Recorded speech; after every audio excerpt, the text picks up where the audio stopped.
What's up, you lazy entitled basement-dwelling millennials, bootstrapping boomers, apathetic Xers, and goddamn Gen Z kids today? We are not in the studio today, doing something a little bit more remote because it's a long drive for Taylor to get to the studio, and sometimes our guest schedules just work out this way. So we apologize for any quality issues, although I feel like sometimes our quality in the studio tends not to be the greatest either. But today we have Ken Webber, who is the author of Branding Democrats, which is something that we have been talking about, Democrat branding and messaging. And then Gabby, I guess you want to explain how you fit into Branding Democrats and what you kind of do on your own. I'll let you guys do your own introductions because I don't want to mess them up. Sure. I work with Ken on Branding Democrats, the book, but also Branding Democrats as a type of organization where we're trying to get the messaging out there that Democrats suck at branding. They need to rethink everything. We're trying to reach politicians, super PACs alike. I also work at a super PAC myself and am deeply involved in creator work on the organization side, as well as just personally super interested in this. Ken? Yes, thank you for the introduction. And for those of you who aren't seeing this on video, there is a 2-generation gap between me and some of the other people on the screen right now. I'm officially a boomer. Yes, I wrote the book Branding Democrats with my son, Darryl Weber, who is a branding expert. He actually can't be on the podcast anymore because he took a job with a big financial services firm, and they say you can't do public-facing political stuff. You can do behind-the-scenes stuff. So anyway, we have the subtitle of Branding Democrats book is Top to Bottom Reimagining of Campaign Strategies, because Democrats not branding and marketing. I've been honored to be a guest on Ken and Gabby's podcast twice now. And we've talked a lot about this. If you followed me for any length of time, you know that I have a lot of opinions on how bad Democrats are at messaging, to the point where it makes me want to pull my hair out. And I'm going to look like Ken here pretty soon at the rate they're doing that. So you should be so lucky. Yeah, I'm well on my way. And I think that having these new approaches that we've been working on, obviously I just rant about it in my field. Ken actually went through the effort of writing, publishing a book. It's a quick, easy read. I highly recommend anybody who is interested in this topic get out and read it. And then Gabby's been on the ground actually doing, the work trying to get Democratic messaging out there, and has experienced some of the frustrations with that. We were kind of touching on that a little bit when I was on their podcast last time, and we wanted to pick up that conversation here. So, Gabby, I'd just love to hear more, just a little bit about what your frustrations have been working with the corporate Democrat machine and the things associated with it. Well, I could go on and on about my frustrations with that, and not because I'm anti-Democrat. I am so proud to be a Democrat, and I deeply care. That being said, I think there's a lot of politics within politics, and people get accustomed to doing the same things over and over again because it worked in the Obama era. And, it's the same people who worked for Hillary Clinton are now on the Biden campaign, etc. And I think that people on the Democratic Party and in corporate Democratic work are afraid to try new things. We're so afraid of failing at risk that we're not attracting neither the leftist or the populist base. And we're also tending to Republican talking points at this point. So we could delve a little bit further into that, but I have many frustrations in the broader messaging, but also the on the ground tactics. Yeah, Go ahead. No, Gabby has evolved. She first started working for me as an intern. She was a college student, and slowly she's become this Democratic firebrand. Fills my heart with joy to hear her respond like that, because that's not the Gabby from 4 years ago. But we need more people like her who not only understand the issues, but have a sense of where we need to go going forward. So it's great for me. I'll just say, just earlier today, I was watching, I guess, CNN, and all these postmortems, man, it's frustrating. Everybody comes on, why did Democrats lose? They lost because of this and that. And I say they're all right, and basically they're all wrong. The difference between them and me in this case is that I wrote this 2 years ago. I'm not looking back at what happened 2 weeks ago and say, here's what I said, do this, don't do that. And they didn't listen to me and Daryl. Everything that people are saying now is in the book. Have a brand, focus on your strengths, pound on your opponent's weaknesses, figure out what your weaknesses are, lean into those weaknesses, counteract them. They didn't do any of that shit. They did the standard voice of God commercials. Yeah. Believe me, I'm feeling frustration. I've been doing this social media thing for 2.5 years now, almost getting closer to 3 years probably at this point. And yeah, when you get a result like this, you just feel like you've been yelling at a brick wall for all of this time. I am curious, when he said that Gabby's come a long way in 4 years, what was Gabby 4 years like compared to today, and how did that transition take place? She was a little surfer dudette in Santa Monica. And no, she was just helping us with social media for my day job, which is running Webber Asset Management, an investment firm. And she was just helping us learn about, putting stuff on social media. And then when I wanted to figure out about social media, I called her to say, what should I do? Who can I hire to help me do this? And she said, well, I like Democrats. It didn't go exactly like that, I have to say. Exactly like that. I want to hear the Gabby side of this story now.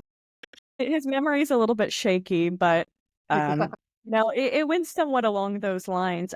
Ken and I at his asset management firm talked a lot about politics because it was the Trump era back then, and we would slightly, we didn't explicitly say all of our opinions because it was somewhat of a nonpartisan environment. However, we were on the same wavelength, and when he told me about his project, I was, I always knew I wanted to make a tangible impact in this world, and I was working in finance, and it just wasn't sticking with me. So I was like, okay, this is the perfect opportunity to blend marketing and something I really care about. That being said, it's like my career is completely changed, and I've gotten much more deep in this industry and learned so much more about it. Being on both sides, like working with Ken, which were a smaller type of organization per se, and then also on these like multi-million-dollar projects. I think both sides of it are meaningful and important. And I wanted to mention, I work a lot with creators, and I think this is where some of the organizations are really hitting the ball, and where Republicans have figured it out and done it right. Because Republicans, they have millions and millions of dollars coming in. We know this.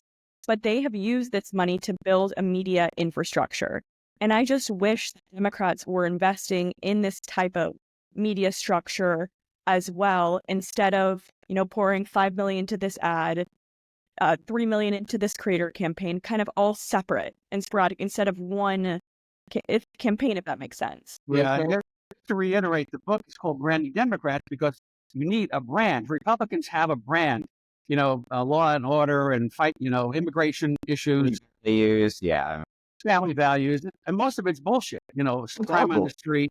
And Democrats don't have a brand. And we're saying in the book, spend some of that money on just Democratic branding campaigns, television, radio, anywhere you want to do it, social media, but get the Democratic, because 99% of Democrats, or 98%, agree on the same issues.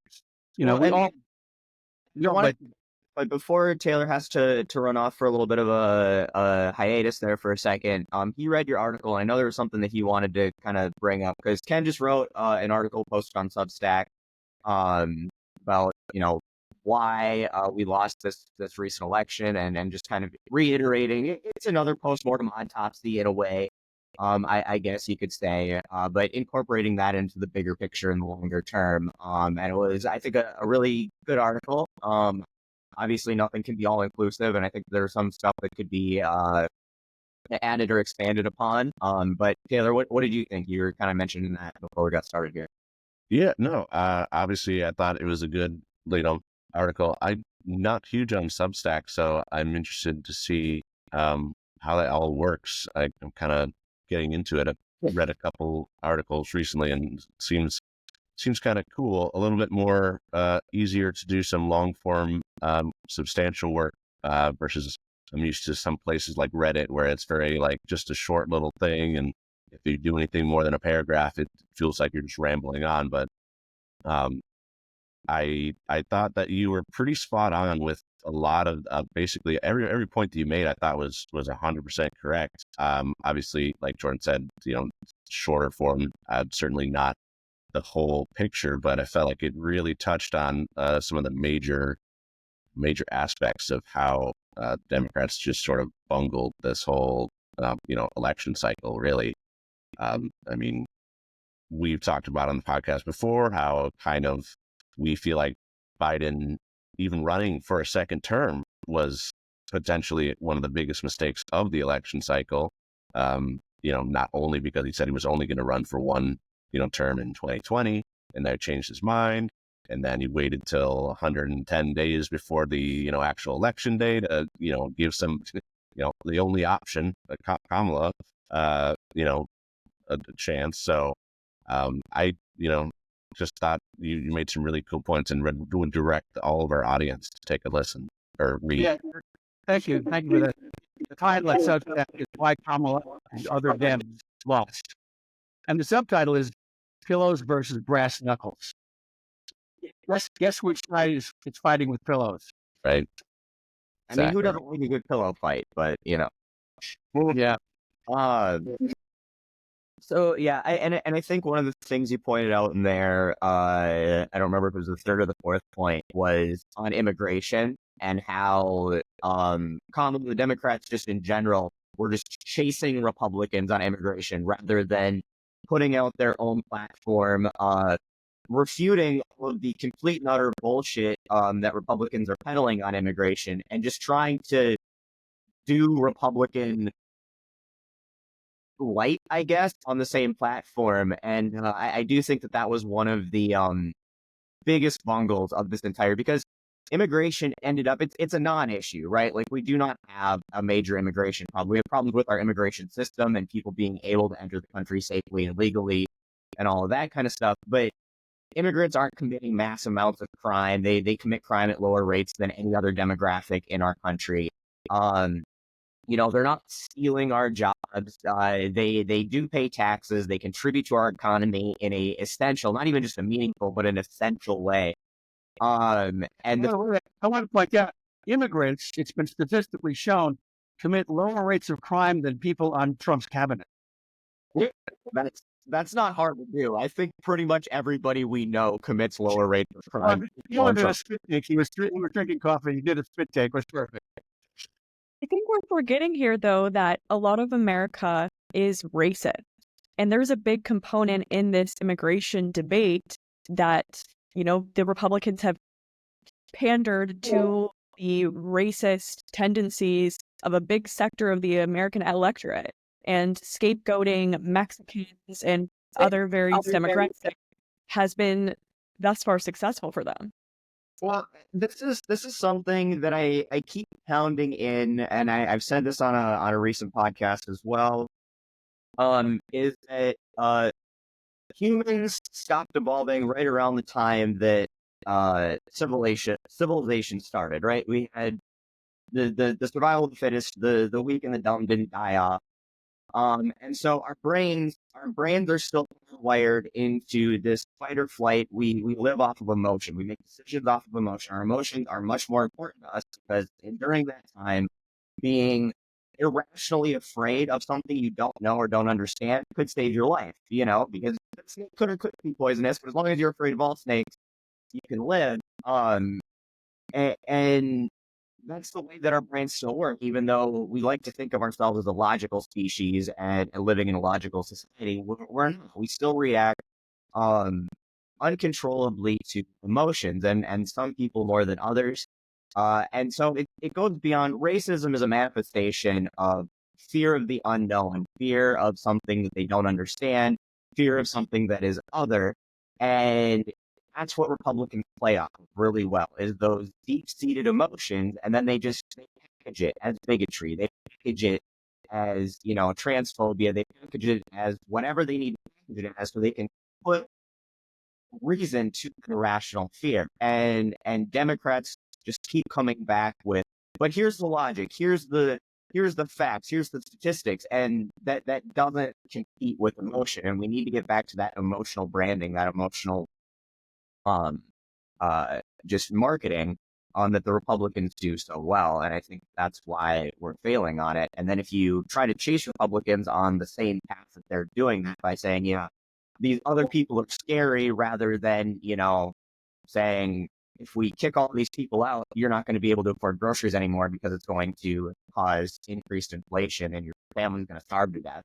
You can harness those same types of emotions without it being racist or bigoted in some way, shape. Yeah, the whole thing about open borders.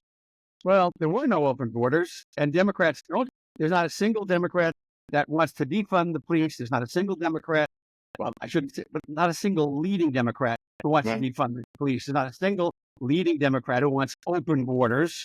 And yet, on your TikToks and my TikToks and everybody else's, we get these responses. Yeah, but you guys want open borders. No, we don't.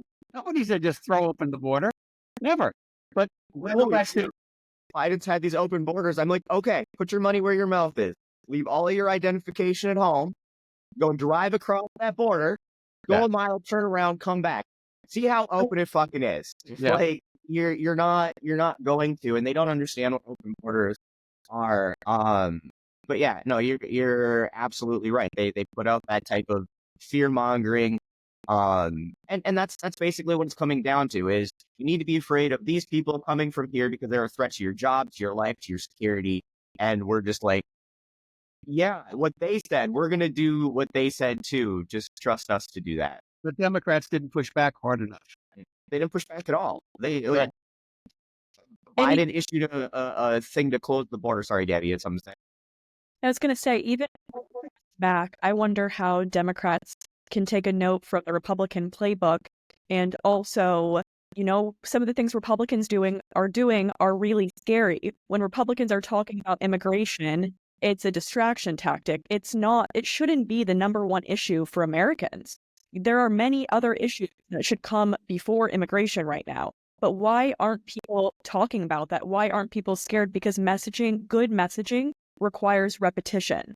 Mm-hmm. And not having a unified message when it comes to protecting democracy, talking about January 6th, talking about the economy in a way that's relatable to the average 9-to-5 working Joe. And healthcare and protecting the environment and good education and workers' rights. Yeah, I think we talk about it in the book. But Democrats are always on the defensive. We let the other side set the agenda.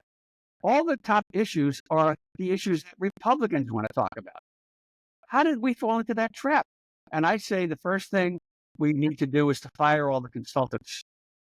I said yesterday when Jordan was on our podcast, I said, we just have to have the Jordans of the world do amateurish, in the best sense, commercials at that are not slick, they're not voice of God, typical commercials that go back to the 1950s, that style, and just grab people's attention by what's happening on social media today.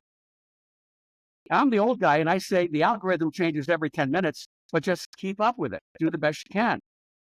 I think that's a great point. And then back to what Gabby was saying earlier with the Democratic structure, and they put in everything that goes to campaign, like doing what worked in the Obama era, and they're afraid of change because they're afraid if they change, they're going to lose. And because they don't change and take risks, they lose, right? And it's, you mentioned something about that infrastructure. I forget exactly how you worded it, but the infrastructure and all the effort is just put on campaign time, and then it's just a hiatus, right? They lay everybody off. They don't do anything until, okay, we're a year out from the midterms or 6 months out from the midterms. We're going to kind of pick it up a little bit, because Democrats always suck at the midterms as well. They don't seem to put in nearly enough effort. And then, okay, a year before the presidential election, we'll start doing it again. And Republicans have it constantly going, right? There's constantly a narrative out there. There's constantly podcasts. There's constantly content creators. There's constantly Fox News and all of these media outlets that are 24 hours a day, 7 days a week, 365 days a year, putting out the narrative that Republicans want to be communicating to the people, and Democrats don't do that. And Jordan, they have really infiltrated in America's culture and found a way to do so that doesn't seem political. We see on TikTok a trend of trad wives and people vilifying birth control and women's rights. You know, women should be in the kitchen. This whole culture of the male podcaster who is hyper conservative and also enjoys sports and gaming. They have somehow been able to disguise their conservative agenda in a type of like cool misogyny that's been perpetuated all over social media. Yeah, and I actually did just want to like talk about, obviously you've got like the Daily Wire, you've got, you know, all these streeters like Aiden Ross, who he's kind of up there. Yeah. And then on the left, you do have, I mean, I do feel like there are some pretty big high profile names that if leveraged, which they're not being leveraged at all right now, could actually be effective. You know, you've got guys like John Oliver, who's on HBO every Sunday, who's basically, a cheerleader for the Democratic, Party values and policies. And then you have somebody who's further on the left, like Hassan Piker, who's like the biggest Twitch streamer like that exists today with over millions of viewers. And Comedy Central, The Daily Show. Mm-hmm. Right. Yeah, exactly. There's, and Jon Stewart, as well. Like, how does Kamala Harris not go at least on Jon Stewart's show, and talk to him? Like that just seems like a huge miss. Well, and once again, I think something I've noticed is these conservative media talking heads do a lot of engagement with the opposition, right? Like, they will go on those podcasts. They will go do their debate bro bullshit and all of that. But then we look at a lot of Democratic candidates just refuse to do it. The fact that we were talking about this on a previous podcast episode as well, but Trump went on Joe Rogan, which makes sense, but Kamala didn't, which makes no sense. Like, why didn't Kamala go on Joe Rogan's podcast? You just missed a whole demographic of people you don't have a great reach to in your normal media outlet, and it makes it feel this is going to go down in history like Hillary not going to Wisconsin. Yeah, exactly. And I'm also can share this data that just came out. A creator agency just shared that I think 80% of their spending, so PACs, organizations, and campaigns spending money on creators, was in October. They got 80% of the campaigns going in October. That wasn't helpful. And I know, maybe they didn't have the funds to do it earlier, but I think who's ever managing the budgets of the Democratic decision makers needs to rethink our strategy. That's insane. I mean, with early voting, how many people had already cast their votes by the time that money was being spent? Yeah. Branding is not. You alluded to it earlier. Branding is not for the 8 weeks of the campaign. The final 8 weeks. It's Trump declared his reelection committee starting that he's running for reelection like the first week of his first term. Mm-hmm. I'm running for reelection. In other words, he campaigned 4 years. Yep. I mean, that's branding. That's branding. Campaigning for basically a decade at this point. He's been campaigning since Obama was in office, and he hasn't ever stopped. He didn't stop when he was in the White House. And as awful as Trump is at everything, he can't run a business. He can't clearly run a company. He can't manage a budget. He can't keep a wife around very long. But he is exceptionally good at branding. Like, all Trump is a brand. He's big gold letters. That's all he is. And I think that, if the left, Democrats want to take anything away from the Trump campaign, or just Trump in general and the Trump era, is how well he does branding and what of his tactics we could use to better brand ourselves. Yeah. Yeah. Well, I wrote a whole book about that. Branding is repetition. Above all, it's not one shot. Branding is, and all media is involved in branding. We have the, always be campaigning.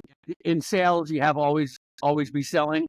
For politicians, it should always be selling, always be campaigning.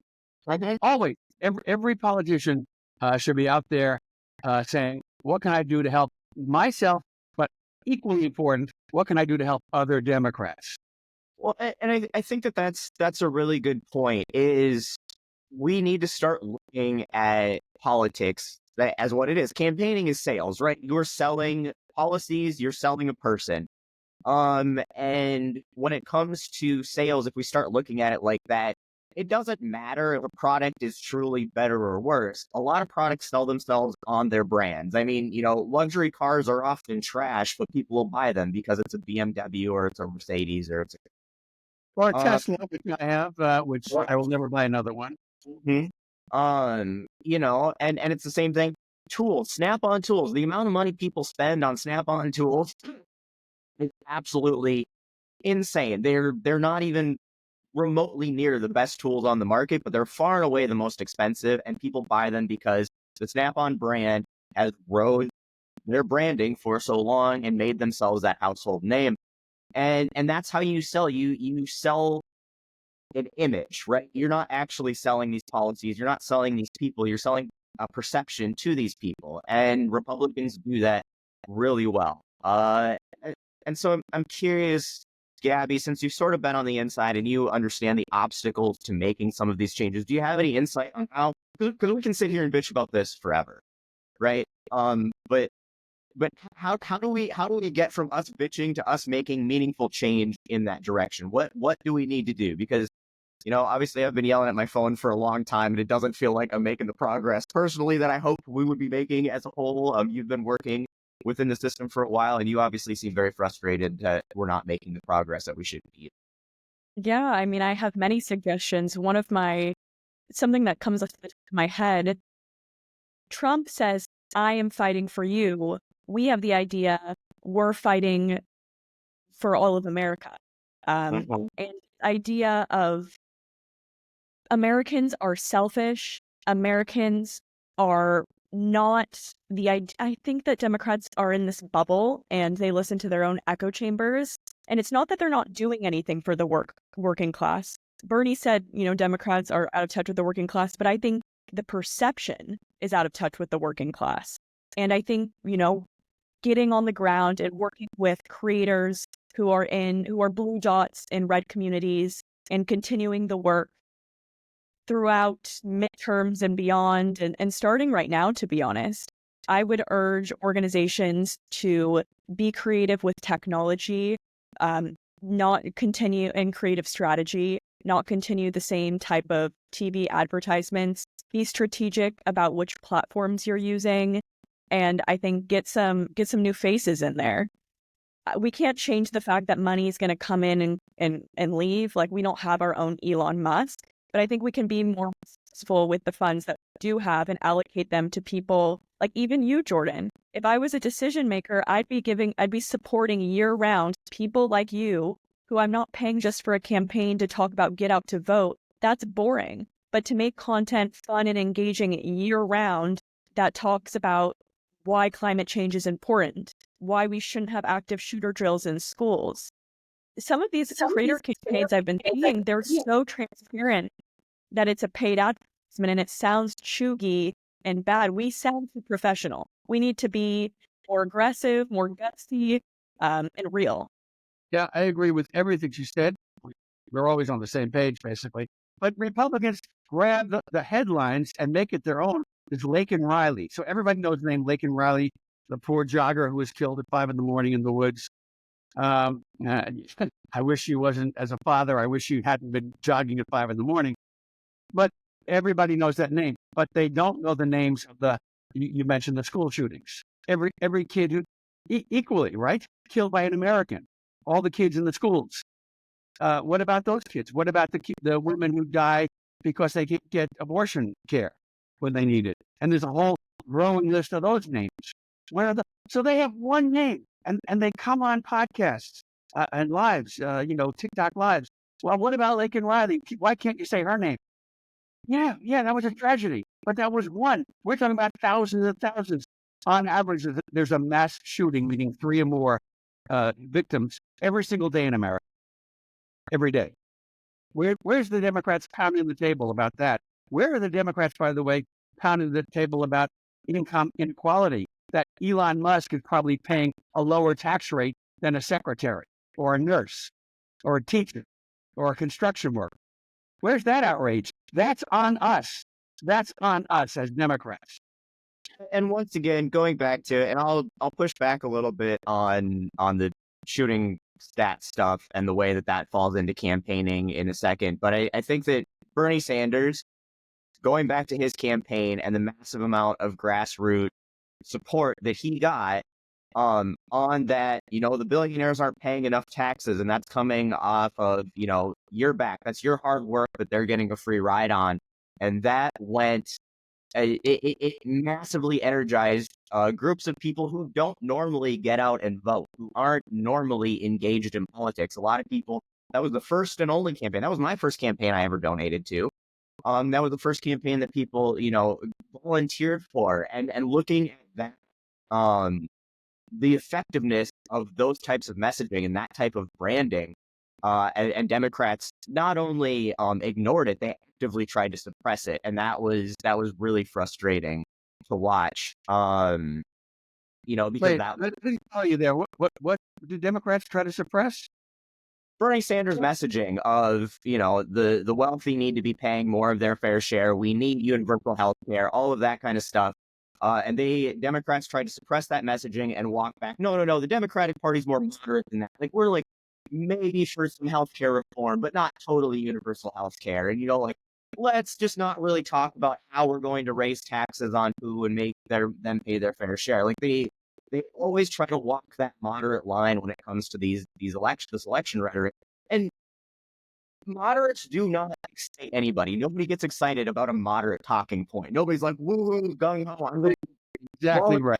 money to moderatism. Like, that's just not. Let's have a launch for the moderates. Yeah, that never happens. And then so Jordan, just to cut you off, that's partially why I sort of, I dislike it when people say, oh, Kamala, she had no policies. It's like, well, she did have policies, and perhaps they were like really decent policies and would have made a difference for thousands of Americans, but they weren't the policies that drive people to like really love you as a candidate. Like, housing credit is like, yeah, like everybody likes that, but nobody's like, yeah, they're the person that represent America because they want to give out like a housing credit or like a small business credit. Like, it doesn't, and I feel like it's not big enough. That's underlying policy stuff, and they needed big platform, like stand on policy stuff to get people. Sorry, Gabby, were you going to say something? It's just going to push back a little bit for fun and games, Mm-hmm. but I do think that housing credits and child tax credits are incredibly important to working Americans, but it doesn't make them, it's not engaging. All that matters is the way people feel. All of those things, the opportunity economy, helping middle-class Americans, in practice, people love that. People love the Affordable Care Act. When it was Obamacare, they didn't like it, but they like this new branding. So I think that if they could have somehow had these great policies that were going to work for normal Americans, not just the wealthiest, but made it personal and emotionally evocative, I think it would have worked. They just didn't do that. Well, I'm going to push back slightly on the pushback. But I still agree with everything, but it comes down to how it's framed. Trump had literally no policies, but he had slogans. And in the last 2 weeks, speaking about the timing of the campaign, his team came up with, Kamala broke it, Trump will fix it. Nothing specific about that. However, what? How's you going to fix it? Nothing. Not one thing. Specific. What a slogan. And what was Kamala's slogan? Opportunity economy. I feel like it was just a little too vague, personally. There were several attempts at a slogan. Nothing stuck. Right. If we fight, we win. What was that? I hated opportunity economy, and the fact that she kept like pounding that in, like opportunity economy. Like, what the fuck does that mean? Like, Nobody knows. Nobody knows.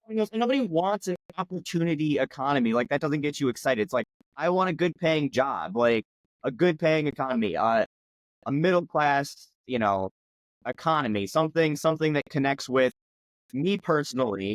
I don't want to have an opportunity. I want what I have protected and for growth in that, not that, I'm going to, again, you're marketing to people, and people want change, but they want change within their protected little bubble. An opportunity economy doesn't convey that, I think. You need to somehow give people the perception that what they have now is protected and it's only going to get better. Not, you're going to have an opportunity for something. Like, I don't know. It didn't hit. Opportunity is down the road. But right now I'm paying too much for gas. Exactly. That's absolutely right. It did feel extremely kind of vague when she really didn't discuss like the actual hardships that people did experience as a result of COVID and some of Trump's just terrible, policies revolving around COVID and sort of the rebuilding of the economy. Because certainly there was inflation. Like certainly people were dealing with some hardships for a certain period of time. But I just didn't hear, and Ken, you alluded to it in your article, that like, sure, like the GDP is high, and I don't even think she talked about it that much, but like even that as like a message isn't even that good to the average American. They're like, I still hurt. I don't really care if the GDP is high. I don't care if inflation is down. Like I'm still not making enough money to pay my bills.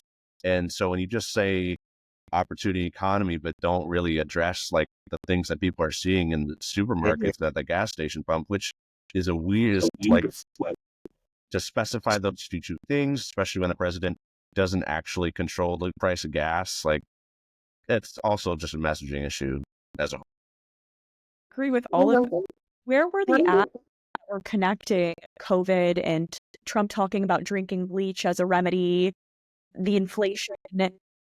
I saw no advertisements connecting Trump to any of the hardship Americans face in a tangible way. It was like an abstract, Trump is bad, but it wasn't, hey, Trump is bad and here is how it is affecting you right now in your lived experience, which is what we're all talking about. We need to be more personal. Yeah, as I point out in the article, Trump's first test as president was the COVID crisis, and he flunked it. He flunked it badly, which is why Joe Biden got in. And when Kamala was asked, are we better off than we were 4 years ago? She gave non-committal answers. We're way better. People were dying literally by the truckload daily, every day. Well, remind us of that. Remind us of how he killed Americans with his terrible bungling of the COVID crisis. And we should have been tying Trump to the inflation. Like, Trump was the one who started giving away all of this. He started printing money and giving it away, which caused all of this unmitigated inflation. That was Trump. And then Biden and Harris, we came in and we started restructuring those plans to get Trump's inflation under control, to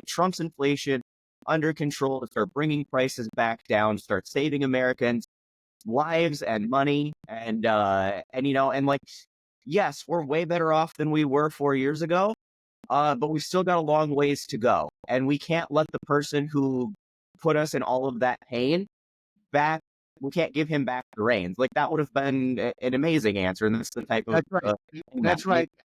And Jordan, what you were just saying, you're talking brass knuckles and the Democrats fighting with pillows. That's the title of the article. Yeah, exactly right. Democrats, we are burdened with things like facts and integrity. Yeah, that holds us back. Honesty, they don't have those constraints. No. And I don't think it holds it back. I try to have my content be an example of how you can fight dirty but play fair, if that makes Absolutely. sense. Right. Absolutely. You don't have to coddle them. You don't have to be polite. You don't have to let them pick up the ball and run with it in whatever direction they want without calling foul. You can come out there and do that. And there is such a thing, like, we say that bullying is bad, and bullying can be bad, but bullied is not. Like, it's okay to do some righteous bullying. It is okay to give people a taste of their own medicine, especially when it's, or specifically and only when they are choosing to bully in a way that harms other people and oppresses other people, and spreads misinformation and disinformation. And as long as you're bullying somebody who's doing that with facts, and that's still integrity in my book. And I think that's Absolutely. people respond really well to that. People love. I mean, my best videos are always when I'm being the biggest asshole to somebody who's a serious asshole. That's the stuff that everybody loves. And we should be doing that on a national scale. And we get a few politicians on the Democratic side that do that. Katie Porter's really good at kind of bringing that sort of energy.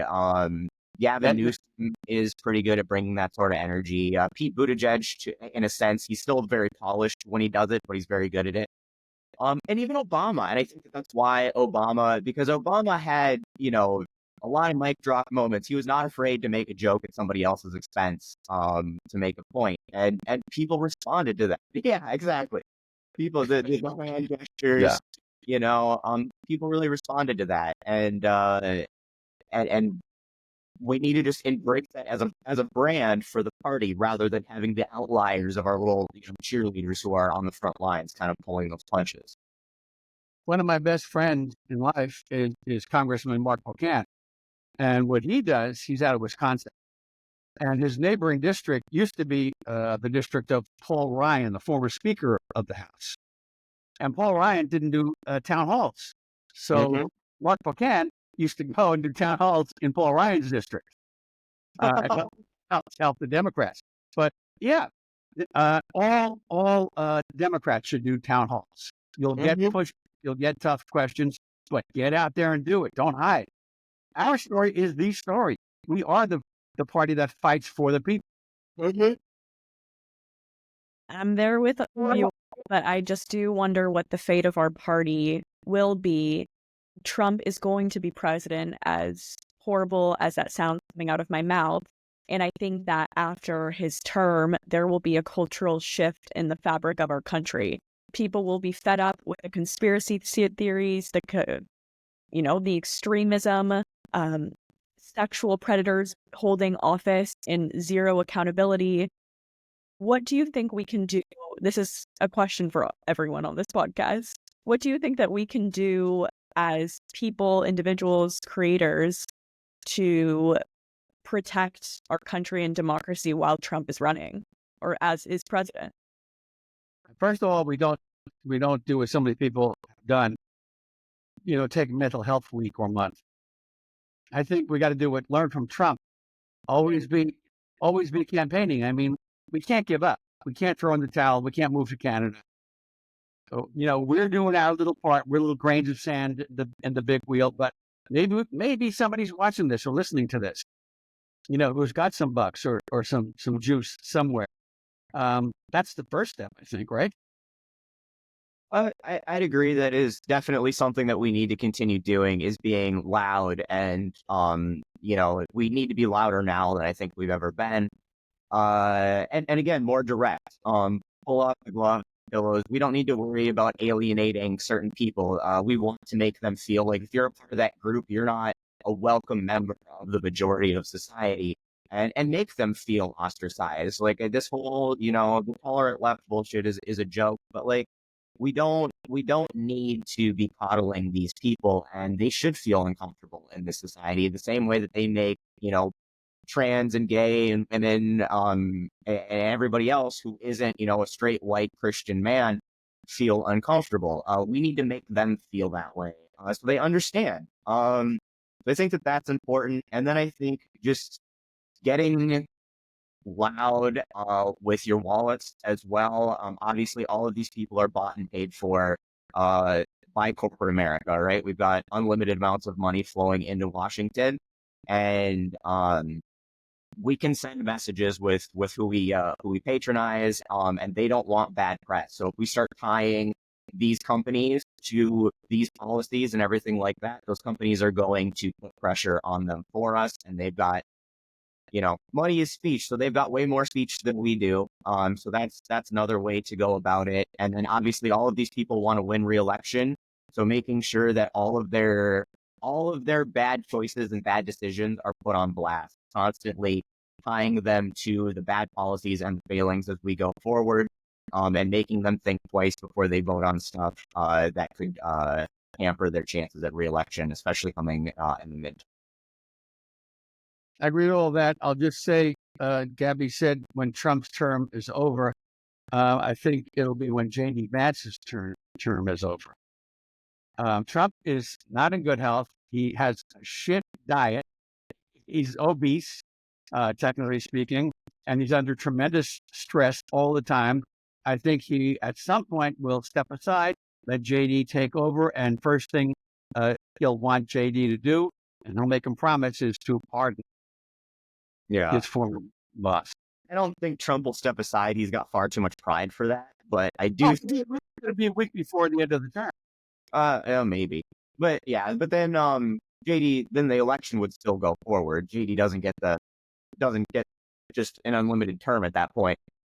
But I do think that there is a good chance that Republicans will 25th Trump. Trump didn't want J.D. Vance. J.D. Vance was, Peter Thiel's pick. J.D. Vance was Elon Musk's pick. I really do feel like they will at some point 25th him for mental incompetency, health incompetency at some point, and install J.D., who is much more predictable, much more of a party player. Did you have something, Gabby? You think they're going to the cabinet will knock out the president? Is that what you're saying? Go ahead, Gabby. I do have to say there is looming division within the Republican Party. We're even seeing it with the Matt Gaetz saga, and some of the more conservative traditional Republicans pushing back against the wackiness of MAGA. Who knows what that will manifest into in the next 4 years? No. Well, and also looking at just the Heritage Foundation, and all of these, the pay no attention to the man behind the curtain, people behind Trump and behind MAGA, they aren't supporting Trump because Trump was the person that they wanted to lead this charge. They're supporting Trump because Trump was the useful idiot and the tool that they could get the people on board for to push forward their agenda. And he is as soon as he enters office, he's outlived his usefulness. Like, he can't be reelected. He's laying down. They won. Yeah, they won. And so he can't, and he can't be controlled, right? I mean, as much as MAGA likes to tout that they're correct, he can't be controlled because he can't even control his own train of thought, and he's got too much pride and too much ignorance, and just does not think through anything that he does, and he's suffering from dementia, obviously, fairly badly. So, like, he just does what he feels in the moment, and the Project 2025 people don't want that.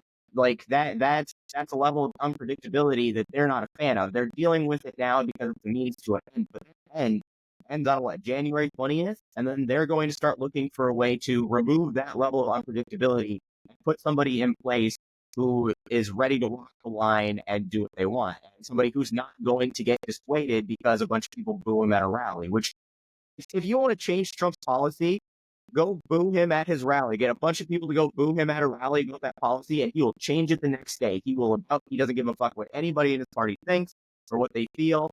He cares so much about what his adoring fans, his cult feels about him, that he will go whatever direction they push. And that's not good for the people who really want J.D. Vance to be president, because he won't do that. J.D. Vance can be hated. He doesn't care. He's getting paid millions and millions or billions of dollars to be the asshole. Yeah, by the way, you know about the movement to buy up all the tickets for Inauguration Day? Mm-hmm. That's cool. Yeah, I applied for mine. I haven't gotten them, but Did you really? yeah, applied for them for my senator. I was thinking about applying them from my congressman, Pete Stauber, but I've talked enough shit about him where I'm sure he would recognize my email at this point. I've written him plenty of times. So No, Stafford won't know you. yeah, I went for Amy Klobuchar. I figured if anybody was going to send him, it would be her. Good, that'd be fun. But yeah, so we should have 10,000 people at the inauguration. The idea is to not show up, but maybe do show up. Your idea, and just turn your backs on him, or just move, hold up sign. You'll never grab my anything. Something different time. All right. Well, that's my idea for this. I think it's a good one. That's on what we should be doing going forward.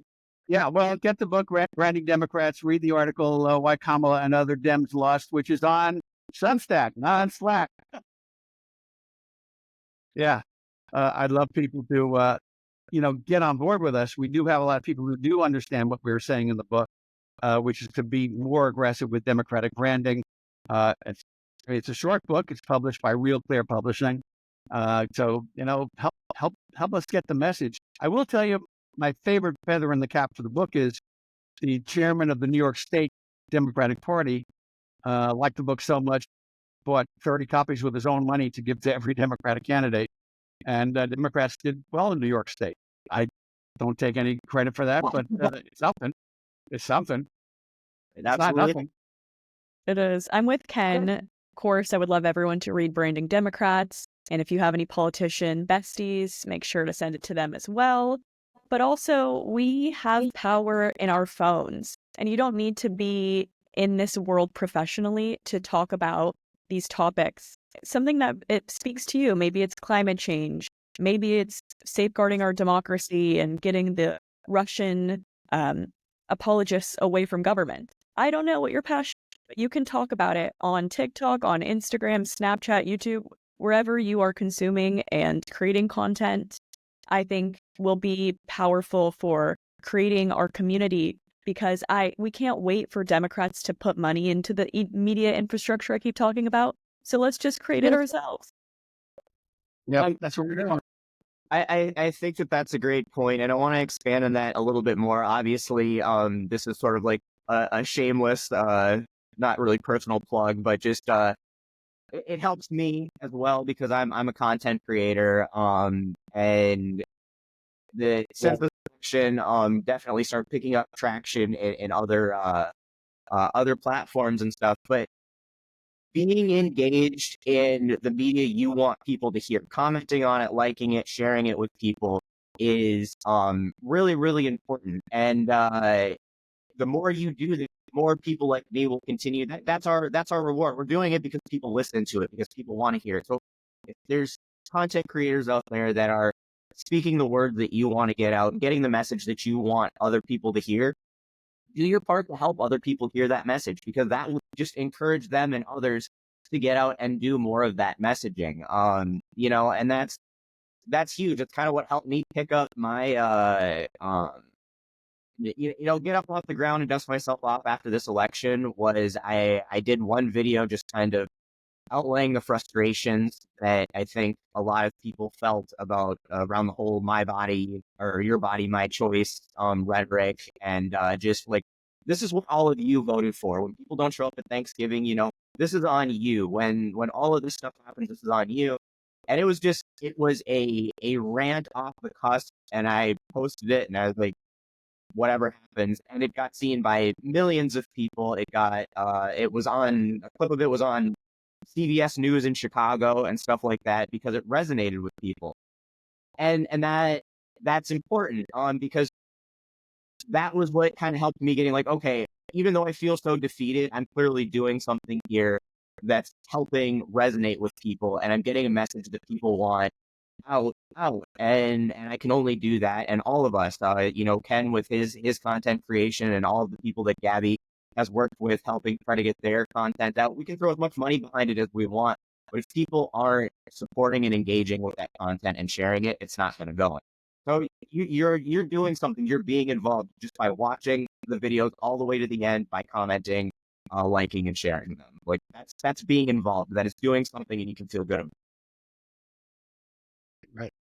Yeah, and you guys are doing a great job with the podcast. I know you're fairly new in the podcast world, but looks like you've got it. You figured it out. I think we're officially a year in, I think. Over a year now. Is it a year? Yep. Yep. Just over a year. Just started last October was our first episode. So, Are you doing weekly? How often are you doing it? Yeah, we do weekly. Yep. Yeah, kind of like us. Mhm. Ironically, some of our best, when Gabby and I do, we typically have a guest, but once the guest didn't show up, so the two of us did an hour, and we felt it was some of our best fun. Gabby, we did several like that. You know what it is? It's we have free range to rant passionately with fear of no judgment because Ken and I are comfortable with each other. And sometimes those rants that come from a place of raw emotion are those that resonate most with people. Yep. That's just getting back to emotional messaging, emotional branding, getting back to that lizard brain part of people and connecting with them. And a lot of times, I think, especially as podcasters and content creators, we like to filter as much of that out and put, fact forward and statistics forward and messaging forward. And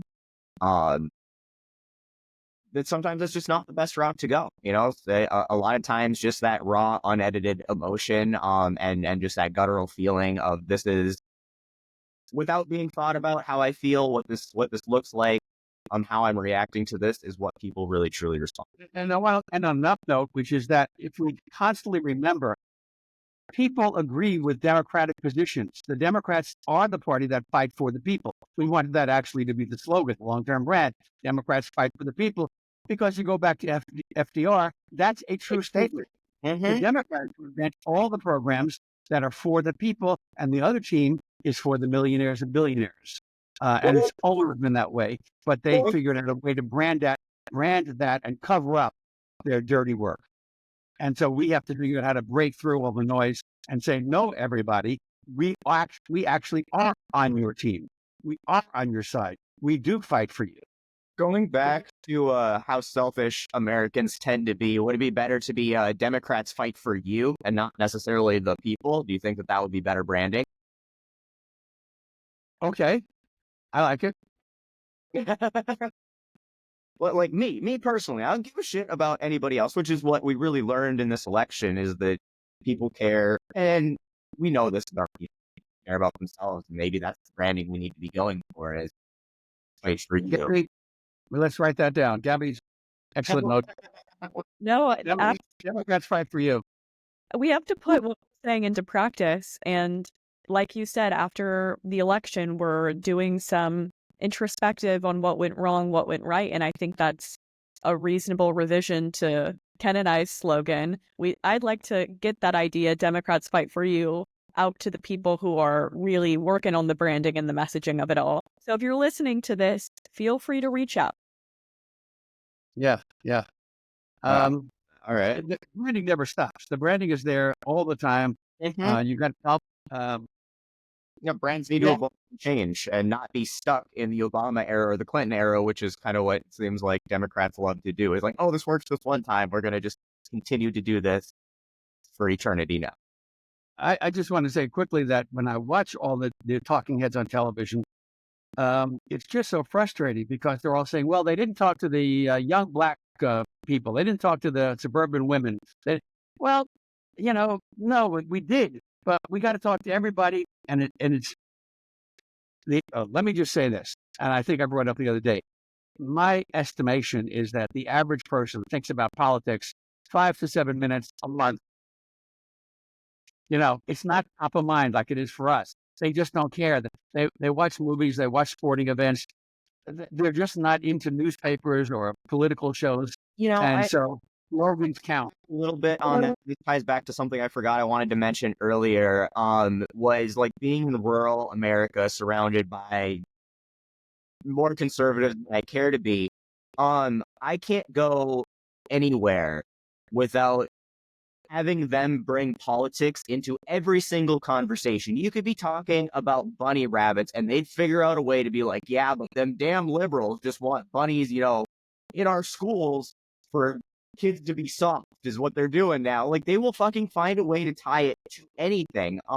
And it's so frustrating. Like you can't talk about travel. Like I was just at the bar the other day and we were talking about our honeymoon. We're up in the Pacific Northwest, and one of the guys who's, a really nice guy outside of his politics. I know him from the bar for years now, and he used to live out in Washington. We're talking about that. He's like, "Oh yeah, it's great to visit, but just all those Tesla drivers wearing a mask inside their car when by themselves and shit. Like, why was that necessary? First of all, how does the fucking affect your life? Like, what difference does that make in your goddamn life? How does that make that a bad place to live?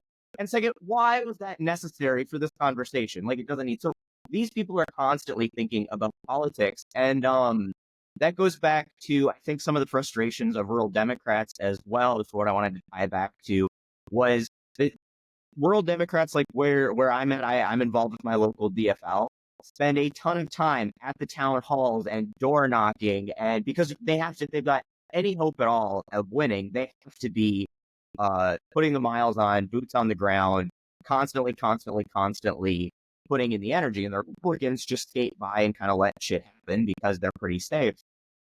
And so they're walking in the parades and getting jeered at and getting doors slammed in their faces, and they're doing it all with a smile. And we get, ignored by the Democratic Party as a whole, by the state DFL, and then by the DNC, because we're not worth their resources. And that makes, rural Democrats feel a lot more alienated, I think. And people who are in areas, the suburban white ladies and that sort of thing, the places where we didn't talk to them. Like, yeah, we're talking, but we're not getting the resources that we need to try to change those narratives and fix the branding. Yep.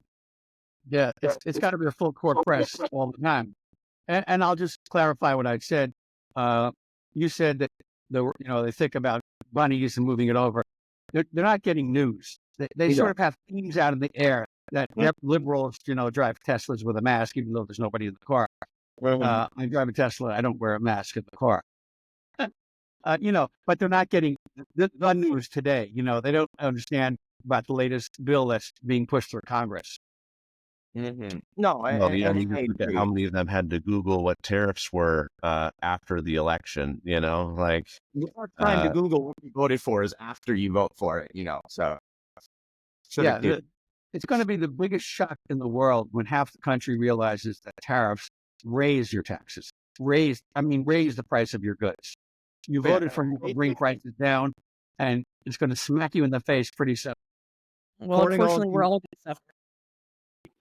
Oh, yeah. Well, deporting all of the people who pick your food, pick the groceries, collect the eggs, do all that kind of shit, and raising the price of everything we import is not going to make your gas and eggs cheaper. We're going to have some rampant inflation, and it's going to be rough. It'll be interesting to see how some of his questionable cabinet choices pan out, and how Americans view the institution of government after this Trump era, just because it's become such a satire comedy show where people don't even take it seriously anymore. So it's straight up Plants Crave Electrolytes territory that we're in at this point. We did dodge a bullet with Matt Gaetz. He's just out of office now. That was like the complete 180 of where we thought that was going to go. So, and that, I've been telling people in Florida that we have a chance to try and flip. Not that I think we will, but Matt Gaetz' seat's open, and then 2 sitting Republicans are trying to run for Matt Gaetz' seat that just won their elections, which is weird. But they're going to try to run for Matt Gaetz. They've got to vacate their own seat within 10 days of the announcement, which will leave 3 seats contested that we have a chance at. Wow. Who knows it's Florida? Who knows? By the way, I tell people, when you're going to contribute money, if you feel like contributing, gift groups like Indivisible, don't respond to an email or a text message. A lot of that money goes to consultants. And just talking about stuff like that, there's a group called Run for Something that is really at the bottom level, but that's where the Democratic candidates bubble up. So they support the newbies. The 26-year-old kid who wants to run for city council. They support people like that, and that's what works. We need a whole infrastructure of up and commerce.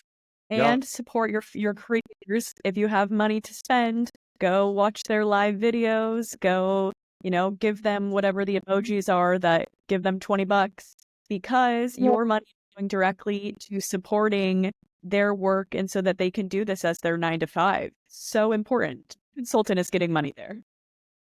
Absolutely. That is a great point. Again, obviously I benefit from when people do that for me, but the only reason that I'm able to put the time and effort into the content that I do is because of that kind of support. Otherwise, I would have to spend a lot more time trying to pay my bills, in more traditional ways. And despite what people think about the glamorous life of content creators, it is, I'm pretty sure if I figured out my hours, I'm probably making a couple bucks an hour. It's nowhere near minimum wage doing this kind of stuff. But, it's rewarding work. And the only way that people are able to do that, because we live in a capitalist hellscape, is because people are willing to support the stuff that they think is. But you're paid in our gratitude, Jordan. I do, and I love that. And I've been asking my lender if I can make my mortgage payments in gratitude, and they have so far not been real receptive, unfortunately. But they're Republicans, so I'll bet that's what I'm sure they are. Oh, bastard. But anyway, we're kind of wrapping up here. We're just over an hour, I think, and I want to know if you got any final thoughts for us to leave. My thoughts are, as said, this is not a time to take a 2-week and feel your depression and not take action. The work starts now. Feel all the emotions. Let's talk about it. We'll build a community. Rant about it online. However, this is not the time to slow down. Also, if you're afraid to be active, but you are a Democrat and you resonate with all these things, don't be afraid to be a Democrat. Let's make being a Democrat cool again and empathy cool again. So those are my words of wisdom. Ken, do you have anything? Thank you for saying that, because that goes right into the book. We say even things like yard signs, all Democratic yard signs should say proud American, proud Democrat. All of them, not you can just have one or two. Everybody, we have to take back patriotism, and we have to take back that we are proud of our party. Our history is great. We have a great tradition, and we should stand up. If you move away from being a Democrat, you lose time and time again. And that's a lot of that happened this past election. Lean into being a Democrat. Lean into our traditions. We are the party for you. Democrats fight for you. I like it. I'm trying to say it. Yeah. Okay. It was a first iteration. Democrats fight for the people. Democrats fight for you. I'm going with it. Now we got to figure out how to republish branding Democrats. I want to know. It's costing money here. I want to point. I haven't done it yet, and I need to. But a couple of my neighbors out here in the red part of the state, had Democrat yard signs out through the election, which takes courage in these areas. And we've been meaning to make a point to do the neighborly thing and make some brownies or something and go give it to them and just introduce ourselves, because I haven't met these neighbors personally yet.